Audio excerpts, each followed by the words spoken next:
sebelum tonton video ini, jangan lupa subscribe, like, dan komen. Selamat menonton. Assalamualaikum warahmatullahi wabarakatuh. Salam sejahtera bagi kita semua. Oke sahabat, kali ini kami akan melanjutkan video yang kemarin tentang apakah meditasi bisa menghilangkan rasa sakit hati. Bagaimana? Tentang apa dulu? Tentang sakit hati. Oh, Bisa melanjutkan yang kemarin. Ya. Sakit hati itu banyak ya. Sakit hati dalam hal apa? Dalam hal apa dulu sakit hatinya? Dalam cinta, satu dalam cinta, mungkin dalam sebuah pertemanan ketika kita dijanjikan ayo kita temuan atau bagaimana, terus tidak jadi, kita kan jadikan sakit hati. Nah gitu loh. Level rasa sakit itu tergantung level kesadaran kita sendiri. Seseorang yang memiliki level kesadaran yang rendah itu berpotensi memiliki rasa sakit yang lebih daripada orang-orang yang memiliki level kesadaran yang lebih tinggi. Contoh, saya teringat waktu kecil dulu. Waktu kecil itu, kalau saya ingat sekarang itu saya tertawa sendiri. Waktu kecil ketika saya masih SD itu saya sangat marah sekali ketika ada orang-orang memanggil saya dengan nama orang tua saya. Oh iya. Pasti pernah merasakan. Iya, pernah merasakan sakit. Marah kan? Itu sakit. Janggal sekali. Tapi ketika kita sudah dewasa, ada orang menyebut nama orang tua kita, kan kita biasa saja. Iya. Nah itulah tingkat kesadaran. Oh. Begitu juga dengan rasa sakit. Kenapa kita bisa merasakan rasa sakit? Sebenarnya karena kita sendiri belum tahu arti dari sebuah rasa sakit itu sendiri. Contoh misal ketika kita merasa sakit dalam dunia percintaan, sebenarnya kita ini tidak tahu arti cinta itu sendiri gitu. Ya, tidak. Iya. Kalau kita betul-betul tahu arti cinta, ya kita nggak perlu sakit. Buat apa sakit? Makanya sesuatu hal itu harus betul-betul dipahami dulu. Makanya dalam dunia meditasi itu memahami definisi dari sesuatu itu lebih penting ketimbang kita melakukan sesuatu itu. Sebelum kita melakukan sesuatu itu, kita itu dianjurkan untuk betul-betul paham akan sesuatu yang akan kita lakukan. Begitu. Jadi dengan meditasi kita lebih berhati-hati dalam melakukan segala hal. Jadi bisa nggak untuk menghilangkan sakit hati? Ya sangat bisa sekali. Oh, tergantung pemahaman kita sendiri tentang rasa sakit gitu. Dan rasa sakit itu baik karena kedewasaan itu kan tercipta dari rasa sakit. Orang tidak akan pernah dewasa jika tidak pernah merasakan rasa sakit. Kita akan selalu menjadi anak-anak jika kita tidak pernah merasakan rasa sakit kehidupan. Jadi rasa sakit ya bagian dari meditasi sebenarnya. Terus nih, apakah fungsi meditasi dalam kehidupan sehari-hari? Fungsi meditasi. Fungsinya itu sebenarnya banyak sekali. Sangat banyak sekali. Contoh. Salah satu fungsi dari meditasi itu kita bisa lebih tenang dalam menghadapi persoalan hidup. Itu yang paling utama. Persoalan hidup. Ketika datang suatu permasalahan, persoalan hidup, kita tidak langsung frustasi, kita tidak langsung emosi, kita tidak langsung marah. Dengan adanya kita sering melakukan meditasi, olah batin, olah pikir, kita lebih mudah mencerna sebuah masalah dan menyikapi masalah dengan hal-hal yang baik. Karena dalam dunia meditasi, terutama saya sendiri, memiliki satu keyakinan bahwa apa yang terjadi dalam diri ini, meskipun itu sebuah masalah, itu adalah hal yang terbaik untuk diri kita. Itu keyakinan saya. Makanya saya tidak pernah menolak masalah. Masalah itu akan menjadikan diri kita lebih bijak gitu. Tidak akan ada orang bijak ketika tidak pernah ada masalah. Orang bijak itu selalu datang dari orang-orang yang penuh dengan masalah. Masalah itu menjadikan orang dewasa, menjadikan orang bijaksana, menjadikan orang tahu hukum, menjadikan orang tahu diri, dan banyak sekali. Itu fungsinya yang paling utama. Monggo Kak Slamet. Apakah dengan cara meditasi bisa menahan orang frustasi? Apakah bermeditasi bisa menghilangkan orang frustasi? Ya bisa, sangat bisa sekali. Contoh. Frustasi dalam ya yang saya katakan tadi, setiap permasalahan hidup itu kan ketika kita sering melakukan olah meditasi, ya sangat mudah ketika kita menghadapi satu permasalahan dan kita tidak perlu frustasi. Frustasi itu tercipta kan karena kita tidak siap menerima kenyataan. Semisal kamu frustasi dalam dunia percintaan, itu sebenarnya kamu belum siap untuk bercinta. Ketika engkau frustasi dalam masalah pekerjaan, berarti kamu sendiri itu belum siap akan konsekuensi pekerjaanmu gitu loh. Ketika kamu sudah siap, ya tidak akan terjadi frustasi. Karena sebelum kita melangkah, kita ini sudah tahu betul apa yang akan terjadi. Ketika resiko ya begini, ketika sukses ya begini. Jadi sebelum melangkah itu kita sudah tahu dua jalan ini. Begitu pula dengan permasalahan cinta dan lain sebagainya. Ya sebenarnya simpel sih dalam kita menyikapi masalah, kan hanya dua, kalau nggak berhasil ya gagal gitu doang. Kalau dunia percintaan, nah dalam kita bermeditasi kita ini sudah menyiapkan diri. Konsekuensi yang akan kita hadapi ini kita sudah menyiapkan diri. Ketika kita melangkah berarti konsekuensi dua hal ini sudah kita terima. Dan itu tidak perlu kita sesali. Ketika gagal tidak perlu kita sesali. Ketika berhasil ya tidak perlu kita terlalu membanggakan diri. Ciri-ciri orang yang belum siap dalam menerima masalah itu sebenarnya ketika gagal itu frustasi, ketika berhasil itu selalu membanggakan diri. Itu ciri-ciri orang-orang yang sebenarnya belum siap untuk menjalani sesuatu. Itu loh.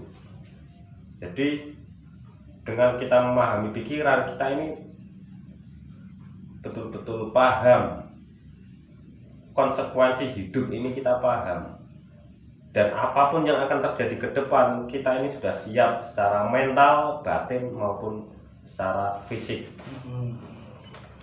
Terus apa harapan, apa yang bisa aku harapkan tentang meditasi?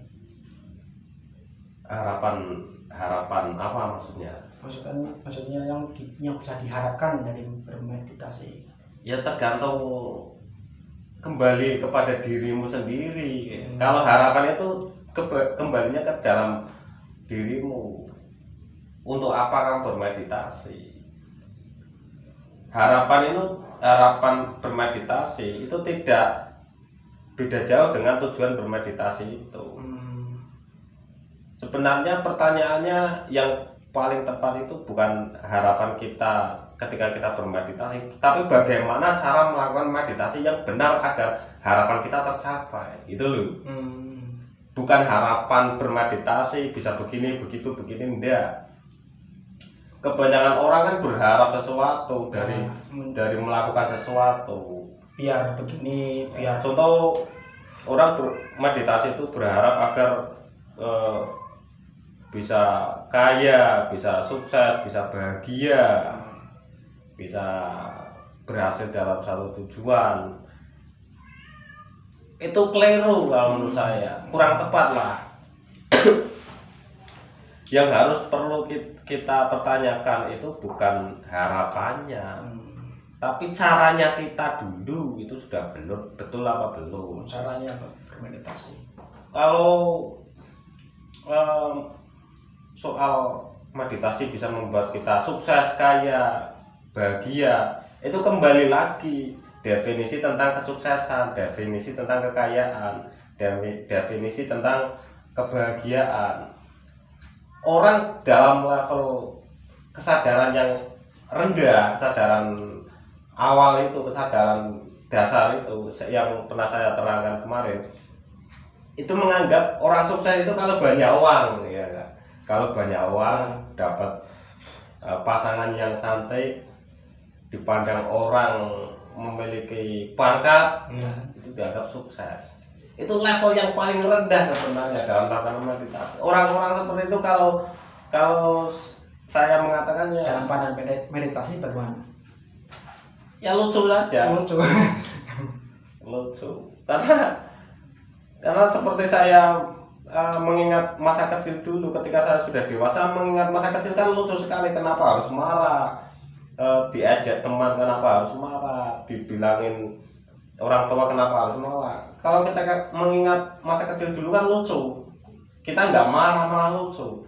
Nah seperti itu ketika kita sudah naik level ke dalam kesadaran yang lebih tinggi, kita ini melihat orang-orang seperti itu lucu. Kalau saya sendiri ya ironi, ya.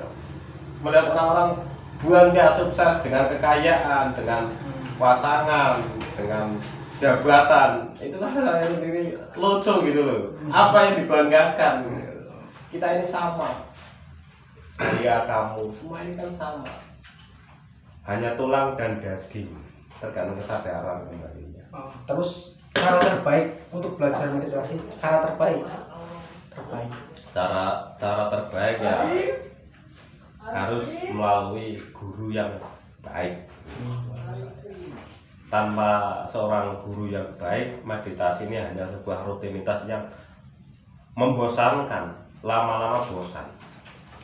Orang lama-lama bosan kalau tidak melalui suatu bimbingan yang tepat. Kalau kita melakukan hal tanpa segala sesuatu itu mengefek kepada diri kita, yaitu percuma. Contoh, kamu bekerja, kamu melakukan aktivitas apapun, tapi aktivitas itu tidak berdampak pada diri kamu sendiri, lama-lama kan kamu bosan. Paham nggak maksudku? Kamu melakukan sesuatu hal, tapi sesuatu itu tidak berdampak membekas dalam dirimu, itu pasti kamu lama-lama bosan. Seperti itu juga dengan meditasi. Ketika meditasi ini tidak berdampak dalam diri kamu, ya lama-lama kamu bosan. Dan itu nggak mudah. Tidak ada manfaatnya. Nggak ada manfaatnya. Jadi segala sesuatu itu harus membekas di dalam diri. Seperti hanya ritual ibadah pun harus membekas dalam diri. Kalau nggak membekas, lama-lama jenuh. Seperti kamu melakukan sesuatu tapi nggak ada hasilnya, kan jenuh. Makanya guru yang terbaik itu ya perlu dalam kita melakukan meditasi. Kita itu harus benar-benar paham dulu tentang meditasi, baru kita melakukan dengan bimbingan seorang guru yang tepat. Nggak boleh asal. Meditasi ini sebenarnya dasar dari kita mengetahui kesadaran-kesadaran manusia dari tingkat yang terendah hingga tingkat yang teratas. Tingkat terendah yaitu kesadaran hewan, kesadaran manusia tapi masih di level hewan.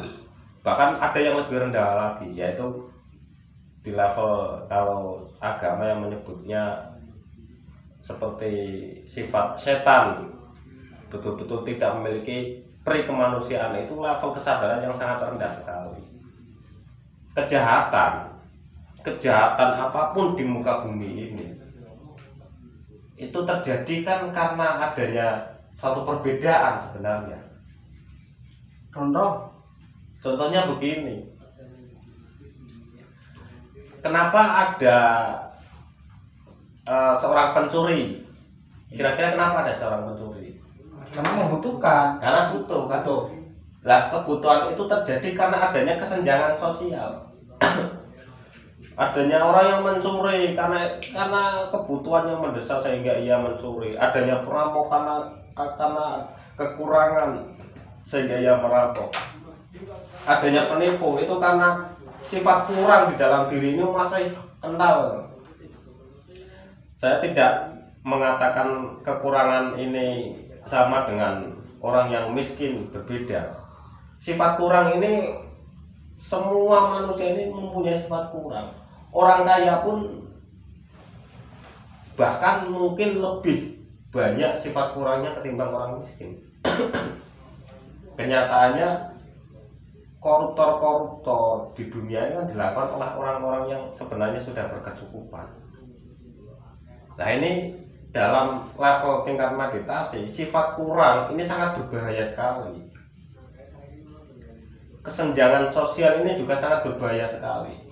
Tapi karena adanya perbedaan, ini kita juga bisa meningkatkan suatu level kesadaran yang lebih tinggi, yaitu kebijaksanaan. Orang di sisi lain melihat perbedaan itu adalah suatu ketidakadilan, tapi dalam meditasi perbedaan itu malah justru menjadikan kita lebih bijaksana. Paham nggak maksudnya? Rasa cemburu, rasa sakit hati, kan kita merasa kita ini tidak Tuhan ini seperti nggak adil pada kita ya. Pasangan kita ini nggak adil pada kita. Kita sudah memberikan perhatian lebih, tapi dia mengkhianati.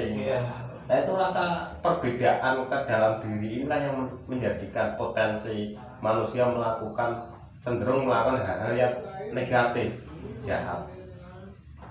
Contoh ada orang frustasi lalu mabuk-mabukan, lalu ke tempat dunia yang gelap, yang glamor. Itu kan sebenarnya karena orang yang belum bisa menerima kenyataan, belum betul-betul memahami arti sebuah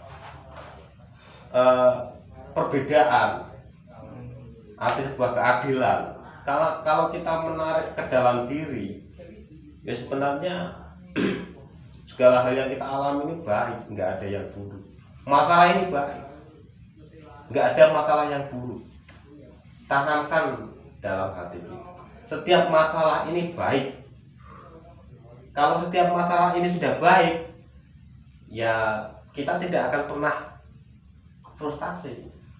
Adanya satu frustasi, kekecewaan, kegalauan itu karena kita belum menerima kenyataan. Kuncinya seperti itu. Oke sahabat, sampai di sini dulu sahabat. Jangan lupa sahabat subscribe, like, dan komen. Jika kalian mau tanya-tanya, tulis di komentar. Nanti kita akan buat video. Nah, kita akan buat videonya. Diskusikan bareng. Assalamualaikum warahmatullahi wabarakatuh. Salam sejahtera.